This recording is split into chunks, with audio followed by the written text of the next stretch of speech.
This video has English subtitles lol. Kung Fu Panda 2 es una gran secuela, pero le faltó hacer algo importante que sí se hizo en otras secuelas animadas como Shrek 2 o Toy Story 2. Y preferiría olvidar Kung Fu Panda 3. Hoy es 15 de febrero de 2024, en menos de un mes se estrena Kung Fu Panda 4, así que aprovechemos para revisitar las secuelas y veamos qué salió bien y qué salió mejor antes. Es muy probable que lo primero que recuerdes de Shrek 2 o Toy Story 2 es que agregaron personajes nuevos muy populares. He conocido mucha gente que no sabe cuál de todas las películas de Shrek es la segunda, hasta que les dices que es en la que aparece por primera vez el gato con botas. Y lo mismo pasa con Jessie en Toy Story 2. Estos personajes no habían sido ni imaginados en la primera película, así que al principio parece que el objetivo principal de estas secuelas es agregar cosas completamente nuevas. Pero yo diría que en realidad están más preocupados por tomar lo que la película anterior estableció y desarrollarlo más. En la primera película de Toy Story, un juguete nuevo aparece y se convierte en el favorito, quitándole el lugar a Woody, lo que lo pone celoso. Toda la trama sucede porque este comisario de juguete siente que su dueño nunca volverá a jugar con él. Toy Story 2 toma ese miedo de perder al dueño y lo expande. Woody se da cuenta que no importa si hay un juguete nuevo o no, no importa qué haga o qué no haga, tarde o temprano perderá a su niño. El hecho es que Woody no puede evitar que su niño crezca y llegue a una edad en la que ya no estará interesado en jugar con vaqueritos de juguete. Andy está creciendo y tú no puedes evitarlo. ¿Crees que Andy te llevará a sus citas?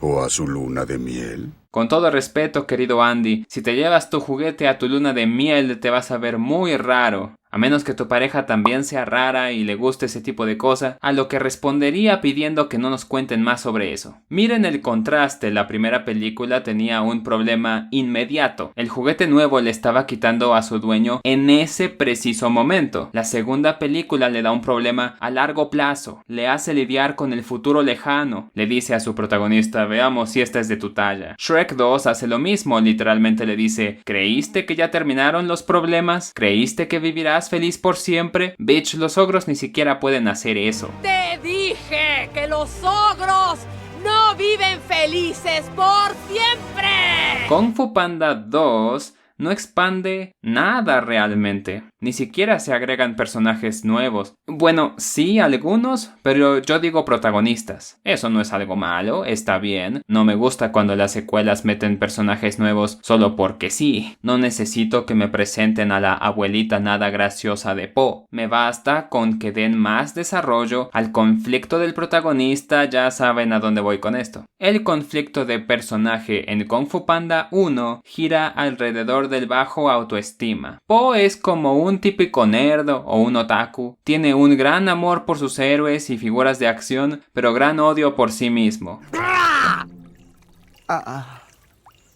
Es curioso cómo funciona la mente, porque yo siempre recuerdo al personaje por su emoción y entusiasmo, pero cada vez que vuelvo a ver la película me acuerdo que no, su característica emocional más grande es su odio. Sonará loco si no recuerdan mucho la película, pero es cierto. Recuerden que la película tiene varias escenas en las que Po entrena Kung Fu, y a pesar de que recibe golpe tras golpe tras golpe, parece disfrutarlo.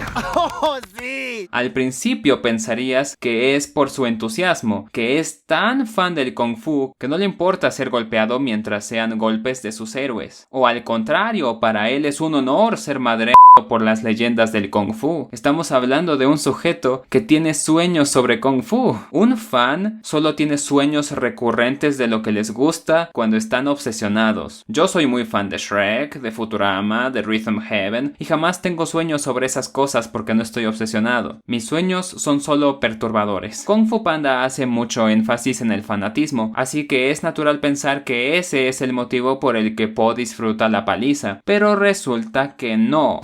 Me quedé porque cada vez que usted me lanzaba una piedra o decía que apestaba, me dolía. Pero nunca me dolió más de lo que me duele todos los días el ser yo. Me quedé porque creí que si alguien podía cambiarme, hacerme no tan yo, era usted. Esto no sale de la nada, también hay varios momentos que nos muestran que Po no ama su vida, principalmente en los que conversa con su padre sobre trabajar en el restaurante. Este es el núcleo emocional de la película y me parece que hicieron un gran trabajo. Recomiendo ver el análisis que hizo Shafrilas Productions si les interesa saber más. Kung Fu Panda 2 no continúa este conflicto, no lo expande ni lo desarrolla a mayor detalle. En su lugar, la secuela se enfoca en el pasado. Po tiene un trauma reprimido y tiene que aprender a lidiar con ello. Quizá piensen que soy un loquito que quiere que todas las secuelas de la historia desarrollen el conflicto de la primera, pero reconozco que no es algo necesario. No hay nada de malo con desarrollar un conflicto nuevo. Un personaje puede tener varios conflictos diferentes. El problema es que este conflicto nuevo no corresponde tan bien como el primero. El conflicto de Kung Fu Panda está muy apegado a la personalidad de Po. Se siente como si fuera un conflicto creado para él, porque pues así fue. Bueno, supongo que es una situación del huevo o la gallina. Puedes decir que el conflicto fue creado para Po o que Po fue creado para el conflicto. De ambos lados funciona. El conflicto de Kung Fu Panda 2 no se siente como que fue creado específicamente para él. Es un conflicto que se le pudo dar a cualquier personaje. Por ejemplo, se le pudo dar a Shrek. En lugar de que sea un pavo real que mandó matar a todos los pandas, que sea un pavo real que mandó matar a todos los ogros. Eso explicaría por qué en las primeras 3 películas de Shrek no se muestran más ogros que no sean Shrek, Fiona y sus hijos. De la misma manera en la que esto explica por qué el papá de Po es un ganso y no un panda. ¿Se dan cuenta? Es un conflicto que apela a una pregunta de la película, pero no a un aspecto de la personalidad de Po. Es un conflicto que expande trama en lugar de personaje. No estoy diciendo que entonces es un mal conflicto o que está mal ejecutado, solo que carece de la cohesión de la primera. También diré que la comedia de la primera me gusta más, aunque claro, la segunda también es graciosa. Entre tú y tu destino.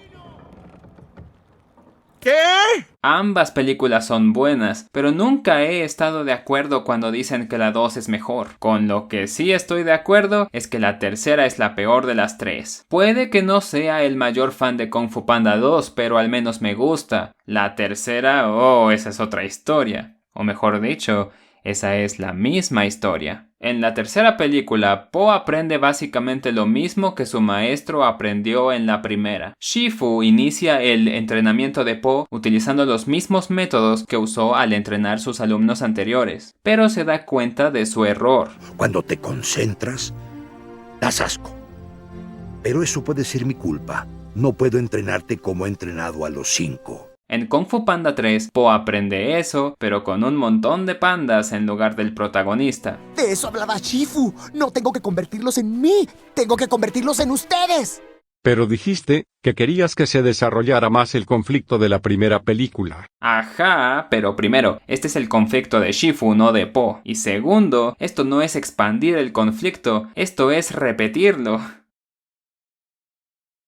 XD. La cuarta será dirigida por Mike Mitchell, quien también dirigió la segunda película de Lego, la primera película de Trolls y la cuarta película de Shrek, así que no es la primera cuarta película de DreamWorks que dirige. Por un lado, Shrek 4 no es mala, pero por el otro la odio, y si me han escuchado hablar del por qué, sabrán que es precisamente por motivos de personaje. Así que estoy un poco preocupado, sobre todo porque DreamWorks ya inició a hacer publicidad y Mitchell ha hecho entrevistas que nos dejan saber que Kung Fu Panda 4 será sobre Po siendo maestro otra vez. Solo espero que cuando Mitchell dice que su película es una carta de amor a la primera película, lo que quiere decir es que el conflicto será propio del personaje y no que será un conflicto copiado de la primera película. De nuevo. Gracias por ver el comentario del mes. En enero no hubo, pero sí subí mi resumen de 2023. Aquí están todos los comentarios, puedes suscribirte aquí. Y hey, muchas gracias por ver. Espero que tengas un buen día.